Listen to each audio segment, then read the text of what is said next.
और ये काला है क्यों लागू किया गया इस बात को जानना जरूरी और जन तक इस बात को बताना जरूरी है कि कांग्रेस ने क्या किया, हमारे साथ कौन सी घटना घटी थी आज के दिन, जिसको बताना और इसको जानना आज के युवा पीढ़ी को जरूरी है। सत्ता पर काबिज रहने के लिए राहुल गांधी के दादी जी ने सत्ता पर काबिज रहने के लिए इमरजेंसी लगाया, अमेंडमेंट किया, संशोधन किया कानून में और इमरजेंसी लगाया, ये कहते हुए कि आंतरिक एकता के लिए जरूरी है और इमरजेंसी लगाकर हमारी आवाज को बंद करने का काम किया।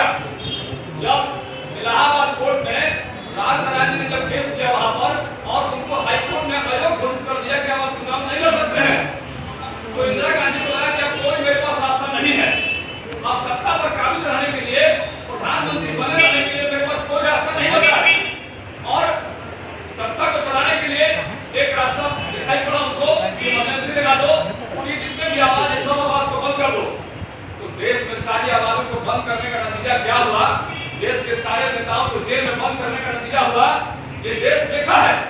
आज हम लोग जानते हैं कि आप सब लोग जो है इस बात को जानते हैं कि जब इंदिरा गांधी सारे नेताओं को जेल में बंद करने का चुन के बंद करने का काम की, तो उसके बाद जब इमरजेंसी के बाद जब हालात पैदा हुए, लोग खोलने पर भी उनको नहीं मिलते थे, नेता सपोर्ट करने के लिए खोजते रहते थे और उसके बाद उनको मिलते नहीं थे और फिर उनको पलटने का काम किया, पूरा देश में बताने का काम किया कि इमरजेंसी ये देश नहीं चाहता है।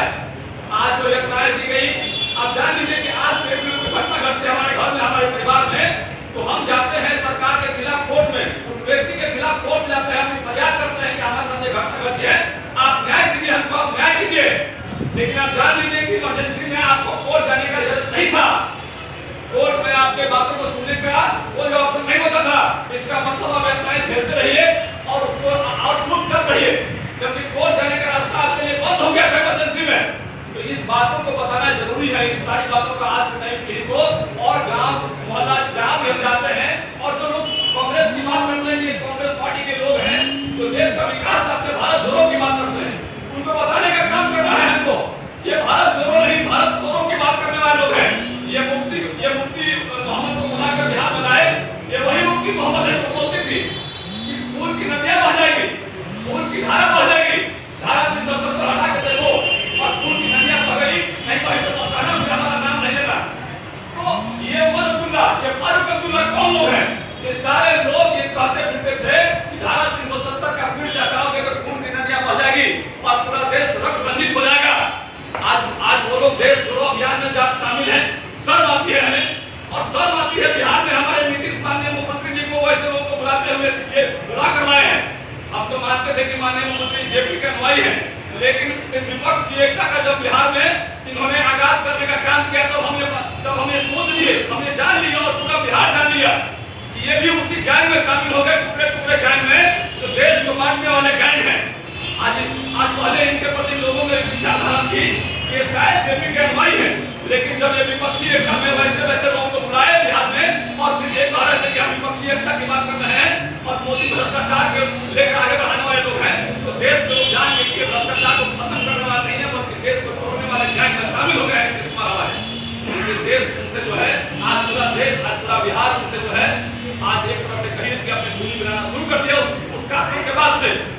ये कहते सत्ता पर काबिज रहने के लिए आप कोई भी कानून ला देंगे, आप कोई भी नियम ला देंगे, आपने इमरजेंसी का हालत पैदा कर दिया, चुनी हुई सरकार को खत्म करने का काम किया, 6 से अधिक मुख्यमंत्रियों को चुन के उनको बर्खास्त करने का काम किया, जो आपके विरोध में बोला, जो मीडिया आपके विरोध में बोला उसको सेंसर करने का काम किया।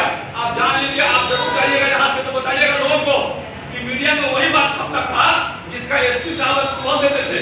जब एसपी साहब अप्रूवल नहीं देते थे कि नहीं छपेगा तो वो पेपर में नहीं छपता था। आप जान लीजिए यही इमरजेंसी था। आज हम कुछ भी बोलने का अधिकारी हैं, आज मीडिया वाला बाइट लेने आता है, कुछ भी बाइट देते हैं, किसी के खिलाफ बोलते हैं, आज उनको भी हमारे खिलाफ बोलने का आजादी है और हमको भी उनके खिलाफ बोलने का आजादी है। इमरजेंसी के दौरान धारा 19 को पूरा एकदम बंद कर घरे में खड़ा करने का काम किया। हमारे जो फंडामेंटल राइट्स है, जो संविधान ने हमको दिया है, फंडामेंटल आर्टिकल 19 को सीज करने का काम किया इमरजेंसी में इंदिरा गांधी ने। और वैसे लोग देश जोड़ो की बात करते हैं और वैसे लोगों से आज के समय में हमारी जनता, हमारे पूरे देश को लोग दूरी बनाने का काम शुरू कर दिए।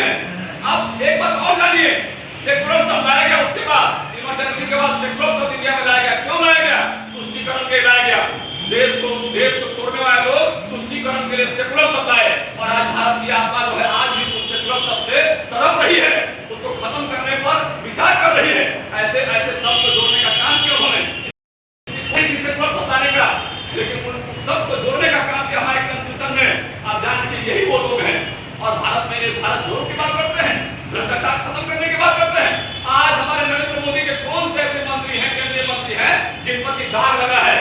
क्या कोई कह सकता है भारत में कि हाँ आपके मंत्री पर दाग लगा है कि 1,50,00,000 का घोटाला किए हैं? ऐसा कोई भी मंत्री नहीं है, जबकि नरेंद्र मोदी ऐसे किसी भी मंत्री को बर्दाश्त नहीं कर सकते हैं। और भारतीय जनता पार्टी के आज के डेट में ऐसा कोई भी काम नहीं करेगी जिस पर कोई ऐसा बड़ा आरोप लगा हो। हाँ, छोटे मोटे आरोप लगते रहते हैं, उसका नहीं है, लेकिन कांग्रेस में ऐसा कोई भी मंत्री नहीं था जिस पर आरोप नहीं लगा था। सारे के सारे मंत्री पर भ्रष्टाचार के बड़े वाले आरोप लगे, किसी पर 10,000 करोड़ का, किसी पर 25,000 करोड़ का, किसी पर 1,00,000 करोड़ का आरोप लगा था। तो ये फर्क है।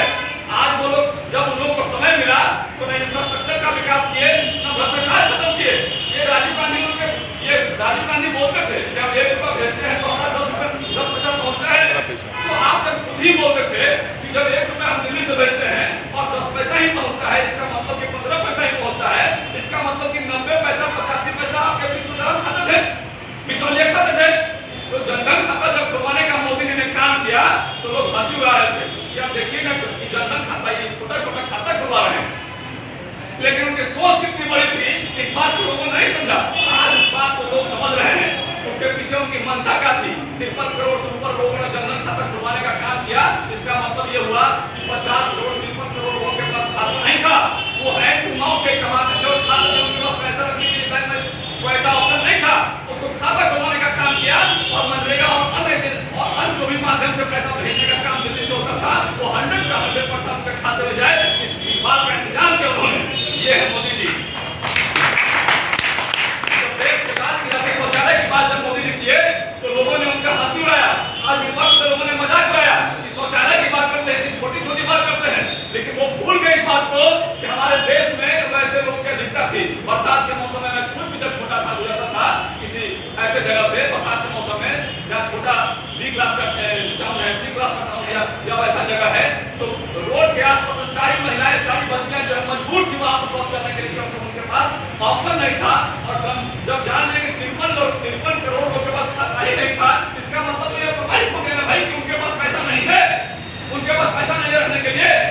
किसी के पास पैसा रहेगा तो बैंक में नहीं खाता खुलवाएगा। तो ये बात जो है मोदी जी ने समझने का काम किया।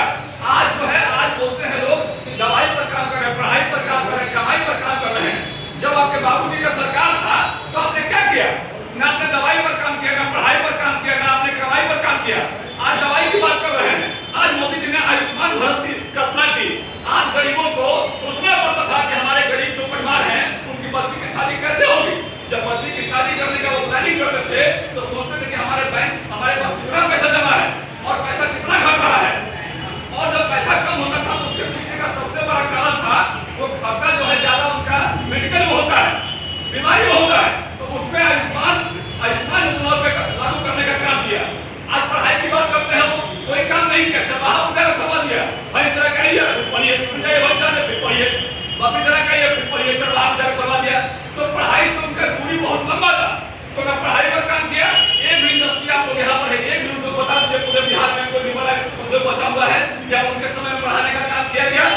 पहली बार ऐसा हुआ है जब हम लोग को मौका मिला, भाजपा को मौका मिला और शाहनवाज जब उद्योग मंत्री बने तो पहली बार इथेनॉल पे इंडस्ट्री लगाने का काम किया, जो करीब 1 लाख करोड़, आप जान लीजिए 1200 करोड़ का बजट है, मात्र 1200